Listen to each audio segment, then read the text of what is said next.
Mugamba mutya abali ku channel yaffe eyitibwa LN256 mugende maaso nagyegattako. Olunaku olwaleero njagadde tulabe enfumba gy'ofumbamu omuceere gwe bayita ogwa kayiso. Kayiso ogenda kubeera ng'omulaba. Kayiso oyo ebiseera ebisinga abasinga abasumbuwa okufumba era abasinga tebamwagala. Ekisooka, omuceere gwa kayiso ogwo guba mukyafu nnyo ate osobola okugusanga nga gukutuse nga gwa butundutundu. Kayiso yoyo mulonze bulungi nnyo, abaamu obukyafu bungi. Mulonze bulungi nnyo ne mutereeza obutundu ne mbuggyamu. Njagadde mbalage enfumba gy'osobola okugufumbamu ne gubeera muceere mulungi ne gubawoomera. Njagala tutandike. Funa esseffuliya, ze nfumbidde ku ggaasi, teeka kw'ogenda okufumbira, teekamu butto mu sseffuliya. Kati omuceere guno kisinziira bungi bw'ogenda okufumba ye butto gw'oteekamu, naye ka butto kabeere nga kawerakokko. Teekamu obutungulu nga buwera. Tugenda gufumba naye tugukyuseemu ka kkala gufuuke gwa bulawuni. Jjukira omuceere ogwo gukyusa bulawuni bubeera butungulu. Bw'olina okugira bw'otyo obusiika ne bukyuka kkala ne busiiriira, naye nga si kusiiriira kisiiriiza, nedda, just bukyuke bubeere bwa bulawuni nga bw'olaba. Kati bwe butuuka awo yiwamu amazzi, beera ng'obukuba butabulemu bw'otyo, bukube. Olina okubeera ng'okiremerako ng'okikola nga bw'oteekamu, beera ng'okikola bukube oba butabulemu nga bw'oteekamu kutuzi otonotono. Kateekamu entangawuuzi, oteekemu ne galiki. Entangawuuzi eyo eyambako omuceere ogwo guba gujja kweta, kabeere kamukamu.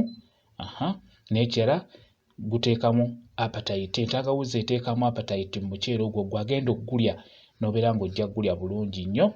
Tutaddemu n'ebikola by'omudalasini, tuteekemu kawoowo kuba jjukira kayiso, omuceere gwa kayiso teguba na kawoowo konna. Teekamu, sigala ng'obikuba, kigenda kubeera ddala kirungi nnyo. Beera ng'obikuba bikube, w'omala teekamu ennyaanya nga bw'olaba.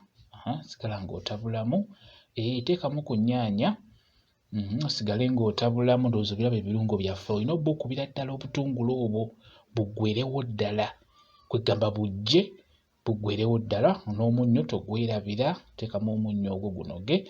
Kati bw'omala okubikuba n'olaba nga obutungulu buweddewo n'ennyaanya ziridde bulungi, beera ng'oteekamu amazzi. Ngenda kufumba kiro, teekamu amazzi ebikopo 4 mu kiro, teekamu ebikopo by'amazzi 4. Teekamu kasukaali kalungi nnyo, kasukaali okateeka mu muceere. Teekamu katintinto, teekamu kangi nga bw'olabye. Eyo nfumbye kiro ya kayiso. Kati kiro y'omuceere mugendamu ebikopo by'amazzi 4. Omuceere ogwo sooka ogwozeeko nga tonnaguteekamu, sooka ogwoze nga bw'olabye. Kayiso aba mukyafu nnyo. Ekisooka mu maduuka alwawo okutambula, simanyi lwaki abantu tebamwagala ate nga wa layisi.